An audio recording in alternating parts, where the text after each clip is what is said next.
Talk to me about your relationship with Lil Tracy. Obviously, there was some controversy.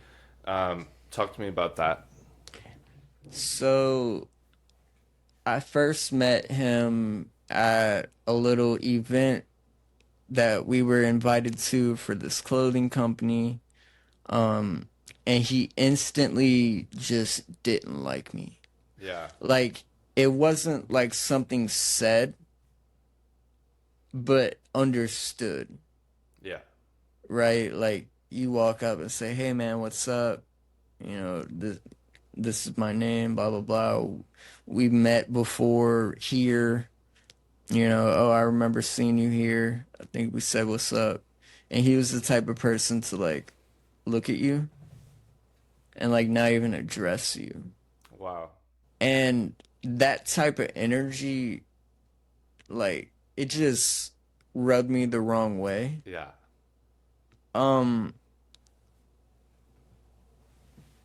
and after everything that happened, yeah, uh, I randomly out of the blue in like 2018. mm-hmm, I want to say it was like June or July of 2018. I get hit up by Vamp, one of his producers, yeah, and he's like, "Yo, Tracy wants you on this song. It's gonna be $875." And I was like, "Okay." He's like, "Yeah, if you could send me that, like." So in 2018, Lil Mm-hmm. Tracy had his producer reach out to you and ask you to come on this song, and they wanted to charge you 800, 900 bucks. Yeah. And at the time, like, this is a lot of money. Like, I got Yeah, of like two course. or three kids at this point, Yeah. right? Like, this is a lot of money. Mm-hmm. And I figured out a way to get my rent, like, pay rent like later Yeah. so I could pay for this because it would have taken like a whole paycheck. Yeah. And I get the money, I send it, I get the song. Like, Yeah. I get the song, I record it, send it back, and nothing, like crickets. And like 3 days goes by, and I'm like, "Yo, what's up with the song?" And he's like, "Oh yeah, he had to go do some stuff. He's, you know, blah, blah, like just giving me bullshit. Like he just Yeah. kept running me in circles for a week, a whole week. Yeah. And now I'll never forget on like day 8, I go to hit him up like early in the morning. I just woke up. First thing I'm trying to do is see if he replied. And then I see Instagram user. It doesn't have his name, Yeah. but I could see our, you know what I'm saying? I could see it's the conversation, so I know it's him. Yeah. I'm like, "Yo, what the fuck?" So I screenshot the conversation and I get on Twitter and I hit up Tracy. Yeah. And I'm like, "Yo, like what's up with this?" And then he hit me with a bunch of profanities and said I got robbed. And then he blocked me. And I didn't get unblocked by Tracy until like 2023. Yeah. Like out of the blue randomly. That is random. You never got the money back, Nope. and he never released that song. Nope. That's He never crazy. even put out he never even put out the song with another feature on it. What? That's crazy. Yeah. Yeah. So he just straight up and his producer they just robbed you. I wonder how they can sleep at night knowing that they did that, or what do you think? Do you think Uh Tracy is just kind of too far gone? being in this industry for as long as I've been in, Yeah. it's so common. Yeah. It's part of the reason why I haven't just dropped features with big artists. I was never one to like hound big artists for features or anything like that Yeah. because I heard the stories. Like I've been getting DMs from Danny Towers since like 2018. Like he hit me back then trying to do a feature for 250 bucks.